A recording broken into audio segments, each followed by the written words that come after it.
Bienvenidos a la entrevista de France 24. Alrededor de 2 millones de personas se han tenido que desplazar internamente en la Franja de Gaza a causa de los bombardeos de Israel. Una crisis que no se limita a los territorios palestinos. El último dato de 2022 situaba en 71,1 millones las personas desplazadas internamente en el mundo. Las cifras de 2023 y de 2024, con más conflictos y desastres, se esperan mayores y podrían duplicar los números de hace una década. Para profundizar sobre el tema, hablamos con Paula Gaviria Betancourt, relatora especial de los derechos humanos de los desplazados internos de las Naciones Unidas. Muchas gracias, relatora, por estar en la entrevista de France 24. Muchas gracias por la invitación. Por la información que ha recibido su relatoría, ¿qué está pasando en la Franja de Gaza a día de hoy? Pues es la crisis de la humanidad, es la imposibilidad de poder garantizar el mínimo humanitario a la totalidad de la población.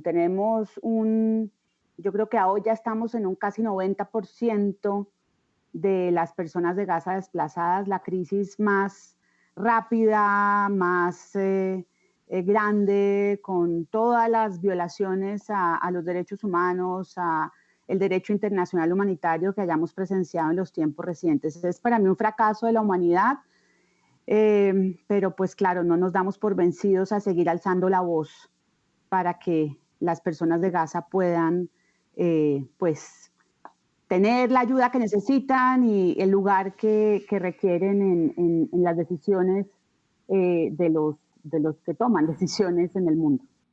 Para que la audiencia pueda imaginarlo, ¿cuál es el paisaje actual de la Franja de Gaza? Bueno, la gente de Gaza, el 90% de la población, porque hace unos meses era el 89%, estoy segura que estamos bordeando el 90%, casi la totalidad, fue forzada a desplazarse de manera arbitraria, a confinarse en menos de un tercio del territorio de Gaza, ¿no? En unas condiciones de precariedad, sin acceso al mínimo humanitario para sobrevivir. En un comunicado reciente declaramos, siguiendo un informe de las Naciones Unidas y otras organizaciones que le miden el pulso al riesgo de hambruna, que Gaza está a meses de estar en hambruna. Es decir, todos los riesgos humanitarios, los riesgos de falta de protección a la sociedad, a la población civil se están dando en Gaza. Los hospitales, de los 36 hospitales, ya solo están funcionando sin todas las condiciones, solo 10. Hay un tema de salubridad porque no se están pudiendo enterrar los cuerpos de las personas. Hay un tema de riesgo de enfermedades para los niños. Hay un riesgo también enorme en las mujeres que están dando a luz. Lo están dando sin anestesia y con todos los riesgos que este tipo de cirugías puede tener. Es decir, crisis de salud, crisis de sobrevivencia, crisis de respeto a los derechos humanos. Y a mí me preocupa mucho que nos estemos acostumbrando a simplemente prender el televisor, conectarnos al celular, oír las noticias y tener como un sumatorio de muertos.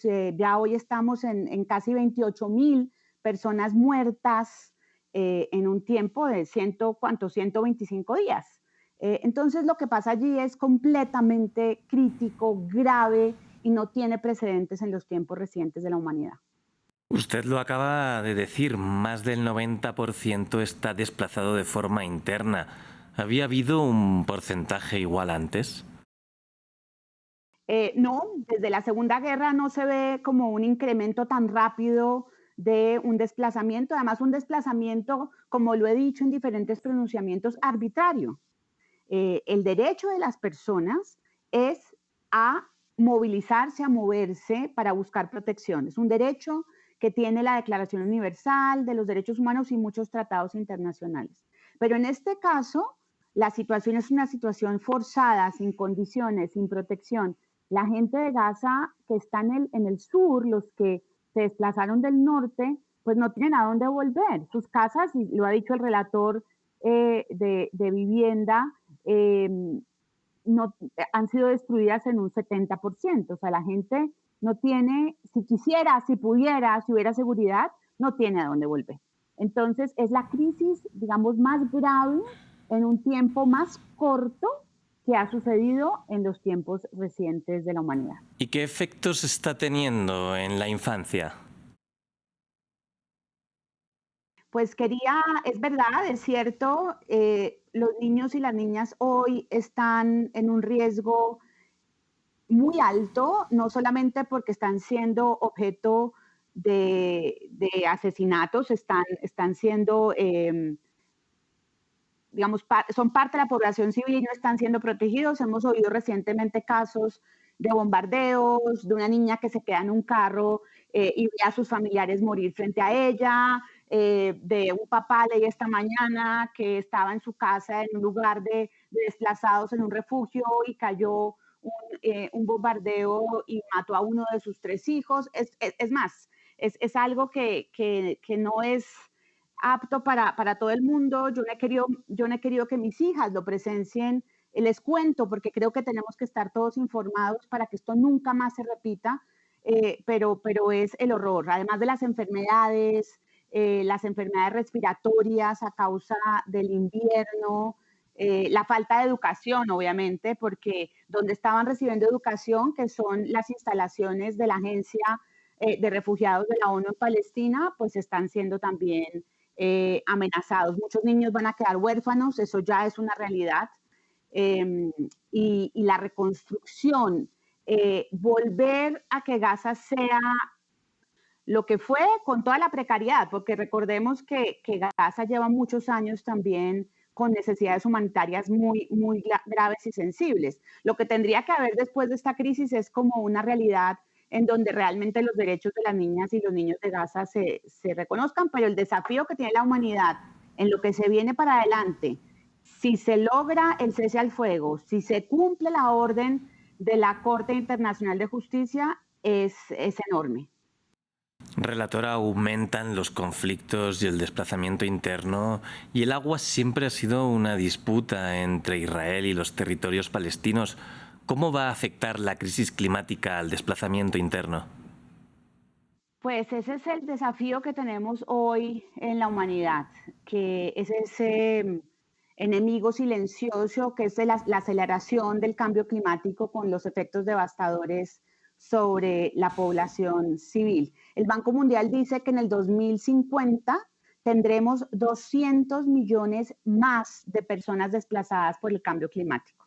Es decir, sí es un fenómeno profundamente grave, devastador, y además a los casi, yo creo que ya estamos en 80 millones de desplazados en el 2024, pues muchos de ellos, los que son desplazados por violencia, por las guerras, están en lugares o se asientan en lugares que son vulnerables al cambio climático, lo cual incrementa su riesgo, su vulnerabilidad. Entonces, digamos, creo que sí es una realidad y que tenemos que pasar de los dichos a los hechos, los acuerdos sobre los undamage que se logró en la COP en Dubái, no todos los estados que son vulnerables al cambio climático. Se dice que hoy podría haber en el mundo más de 3.000 millones de personas en riesgo de ser afectadas por los efectos adversos del cambio climático. Y le puedo decir que la mayoría de los países en donde viven estas personas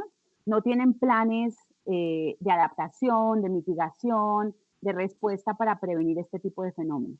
Y mucho menos para atender a la población desplazada que queda en una vulnerabilidad extrema, en una pobreza extrema y con necesidades pues muy importantes para la sobrevivencia. Para terminar, una última pregunta. Usted fue consejera presidencial para los derechos humanos de Colombia. El país siempre ha estado en los rankings de desplazamiento interno. ¿Ha visto similitudes entre el caso de Colombia y el de otros países en los que trabaja hoy en día? Colombia durante muchos años fue el país con más desplazados del mundo. Nos competíamos con Siria, por ejemplo, con Somalia. Hoy Colombia ya no es el país con más desplazados del mundo con las crisis recientes y quisiera ahorita, si me da el espacio, Luis, para hablar un poco de un comunicado que saqué hoy sobre Sudán, que hoy presenta la crisis más grave de desplazamiento del mundo. Pero Colombia entonces ya no es el primero, pero sigue teniendo una situación. Vimos ayer un informe de la Defensoría del Pueblo diciendo que hubo un incremento importante del desplazamiento en los últimos meses en Colombia. Es decir, toca seguir con las acciones de protección, de prevención, con la respuesta institucional. Colombia tiene, a la par de esta crisis y este número elevado de personas desplazadas, alrededor de 7 millones de personas que se han tenido que desplazar por el conflicto en Colombia, pues tiene, diría yo, la institucionalidad, las políticas, las leyes, la capacidad, la sociedad civil más fuerte comparativamente. Sin embargo, no se compadece la capacidad institucional, la voluntad política finalmente que está detrás con las respuestas. Tenemos un desplazamiento prolongado en Colombia con unas vulnerabilidades que la Corte Constitucional ha seguido desde el 2004 con su sentencia icónica, la T025, diciendo que los desplazados siguen siendo hoy, en encuestas recientes que nos presenta la Corte y que va a compartir prontamente en la conmemoración en mayo que va a ser de la sentencia, los desplazados, las personas desplazadas siguen siendo las más pobres de las pobres en Colombia. Encuestas del NAREN también lo dicen. Es decir, todavía no hemos logrado garantizar esos derechos mínimos a la población desplazada y mucho menos algo de lo que se habla mucho hoy en el mundo, que son las soluciones duraderas. ¿Cómo rompemos ese ciclo de pobreza, de vulnerabilidad, dando acceso a los mercados, dando acceso al trabajo, dando acceso a la tierra, para que las personas desplazadas no se mantengan en esa situación? Entonces, Colombia hoy es vista como ejemplo. Colombia hoy es vista en sus políticas, en sus respuestas, como un ideal, digamos, en lo institucional, en la visión, si se quiere, pero todavía obviamente en las brechas que existen en la respuesta, pues Colombia todavía está en deuda con la población desplazada. Muchas gracias, relatora, por haber estado en la entrevista de France 24. Muchas gracias a ustedes por la invitación. Y muchas gracias a nuestra audiencia. Pueden seguir más contenidos como este en France 24 y france24.com.